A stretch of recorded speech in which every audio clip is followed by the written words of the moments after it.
Hey there, this is Miss Kaitlin from Fibo Kids Art Academy, and I'm here to tell you about the Around the World series, where we visit the 7 continents of the world. Now, in this series, we travel all around the globe learning about the different countries of the world, their flags, map, different wildlife, cultures, and landmarks that reside within the countries. Today, we're actually going to go visit the country of Australia and check out the Brighton Beach Boxes.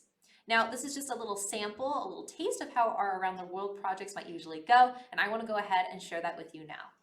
All right, so I'm going to go ahead and switch to my table. Here we go. Now, these Brighton Beach Boxes are actually in Victoria, Australia, and they're really, really colorful. They're actually a really big part of the culture here. Now, these boxes are usually super old as well, and we can talk a little bit more about this while I help you draw today.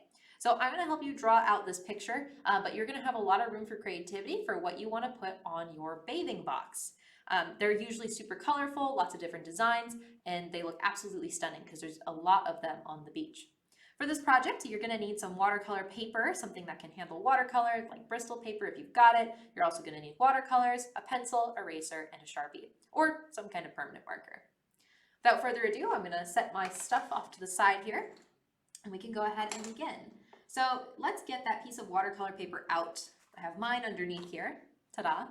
And I'm going to be using a Sharpie to draw today. I want you to use a pencil and eraser. I'm just going to use a Sharpie so that you can see. And I'll try and keep our little example off on the side here so you can kind of see where we're going, okay? Now, I want you to turn your paper so that it's vertical. That way we can fit the entire beach box inside. Now, the beach boxes, sometimes they're talked about as like beach house, but they're really not a house. It doesn't have any electricity, running water, anything like that. Think of it more as like a storage unit or something that you can change into your bathing suit in. Now, for this box, it's really gonna look super similar to how you might draw a very simple looking house. So let's go ahead and start by drawing the foundation of this house, or rather this box.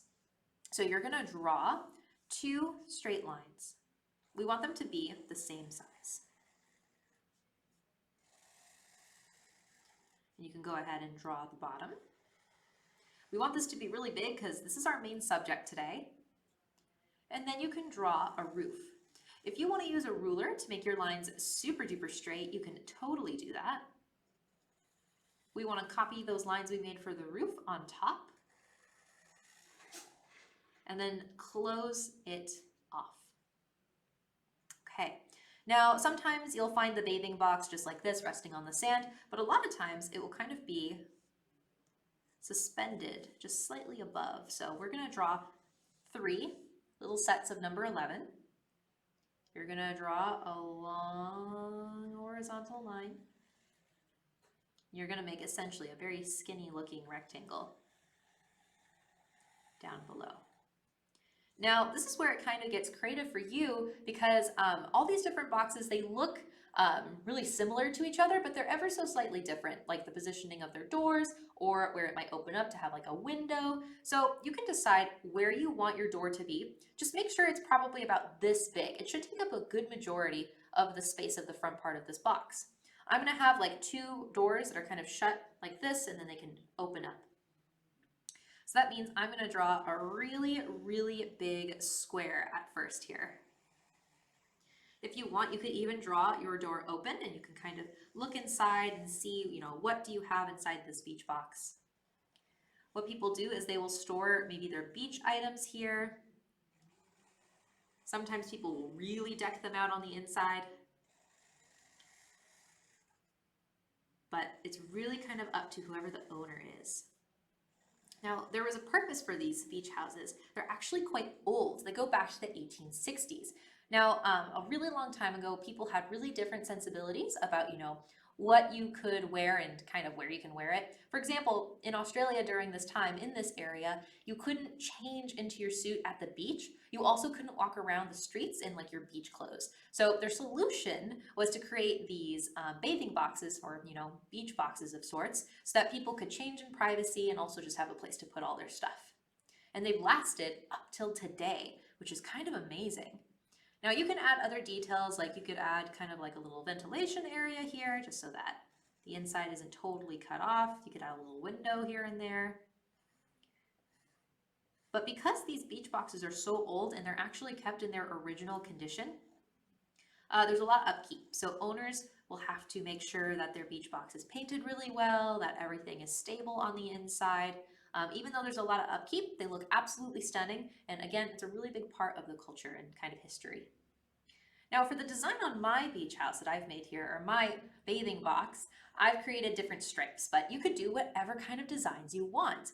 If you look up pictures of these online, you'll see they come in rainbows. Sometimes you'll see the Australian flag painted onto them. It's really fun.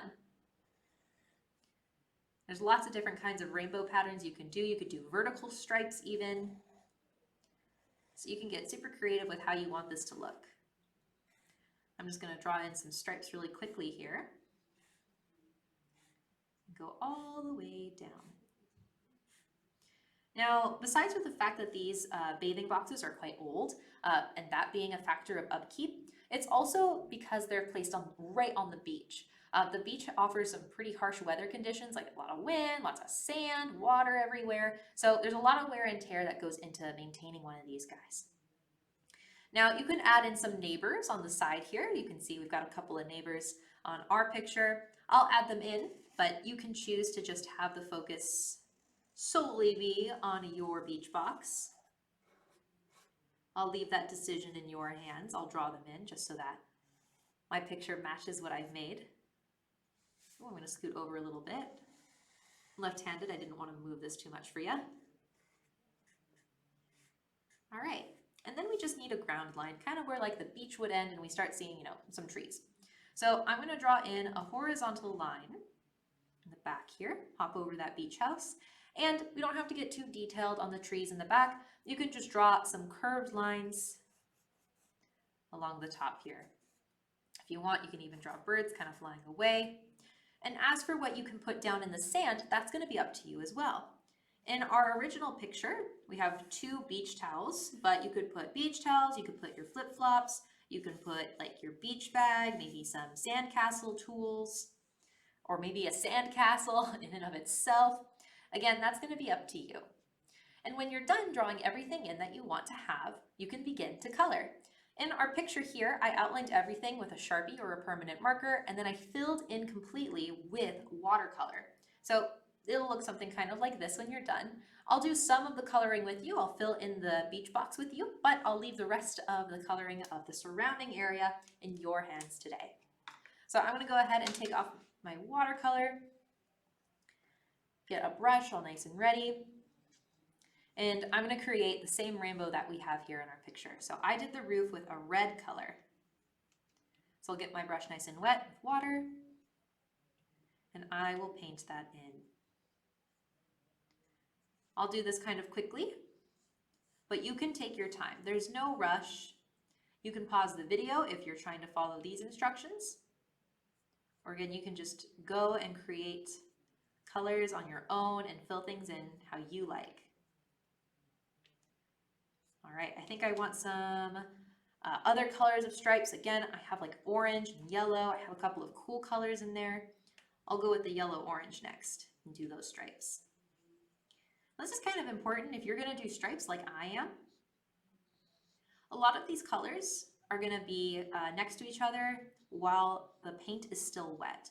What can happen with watercolor is sometimes when we're going really fast and we're trying to fill stuff in, is that the colors might accidentally mix. Like maybe we were super careful, but like I had another color here, my orange started kind of bleeding into that area. That's okay, don't panic if that happens. Maybe just take a paper towel, gently tap this area here and take off some of that color. Don't scrub your paper. And that'll make it a little bit less wet, a little less runny. And once everything has dried, you can just come back to that space later and fill it in how you meant to. I'm going to go ahead and fill in some stripes with yellow. Again, just trying my best to be careful. My recommendation is if you are going super slow, maybe wait for certain areas of stripes to dry and then continue filling in. So that way you don't have to worry about the colors kind of bleeding into one another. Or you can even go work on a part of your picture where it's dry already and you won't run into that problem. Okay, I think I'll do a couple of purple stripes. I have more stripes on this bathing box than I do on the original picture, which is okay. More the merrier in terms of stripes. So the colors, they may not exactly be the same. And that's okay. I think as long as we're having fun filling this in, it'll be fine. I'll do some blue. I'll do a blue stripe at the top here like I did in the picture. I'm just trying to use a lot of my favorite colors and think of ways I can make them stand out. I like a lot of warm colors, but I think I wanted to balance them out with just a couple of cool colors like blue and purple. And even the purple I've used, it is a red violet, which is still quite warm. All right, let's see. I can do a white stripe, so I can just leave that spot blank, but I think I want to do a color here. I'll do another purple stripe there. Use the red violet, why not? Now you can see I'm leaving the detailed areas like that really thin frame of the door for later. That's kind of a really small area. And if I tried to fill that in first, while I was filling in my stripes, I would probably have colors blending into one another left and right. So I don't really want to focus on that right now. Maybe I can have a little white stripe at the top there. For on the door, it might be a little tricky to see, but there's some texture there just to kind of show the grain of the wood. You can do that with like a small brush with either like a little bit of yellow or brown or yellow-orange. And kind of just draw in some wavy lines. You could even draw in animals or paint in animals on your bathing box. It's something you can do, make it look like maybe coral. Your creativity is the limit today of how you want to fill this in. You can imagine that you own one of these. You're just relaxing at the beach. All right, for the stuff down here, you can see this one, we have like a really thick sort of area. It could be almost like stairs, but you can also just fill this in very carefully with brown. I do recommend filling in your sand area first, but I'll just try and focus on filling in this bathing box today. Now, once you're done, you can kind of make sure you go back and have all of the white spaces filled in. Like I said, for me, I'll definitely have to wait for my stripes to dry before I start going in and filling in the frames. Because if I try to fill them in now, what's going to happen is that the watercolor from the stripes will probably go into the frame, and I don't really want that. So for the other neighbors that you have, you can fill them in with any kind of colors you want, any designs. Same thing for your beach toys down at the bottom. So the rest of this is going to be up to you, but I just got you started on the coloring. I hope you had fun learning about the Brighton Bathing Boxes today and just taking a little sneak peek trip to the continent and country of Australia. If you would like more around the world projects with more detailed drawing steps and coloring steps, you can go visit our website at FiboKidsArtAcademy.com and look for the Around the World series. I hope to see you guys in class very soon. Bye for now, everyone.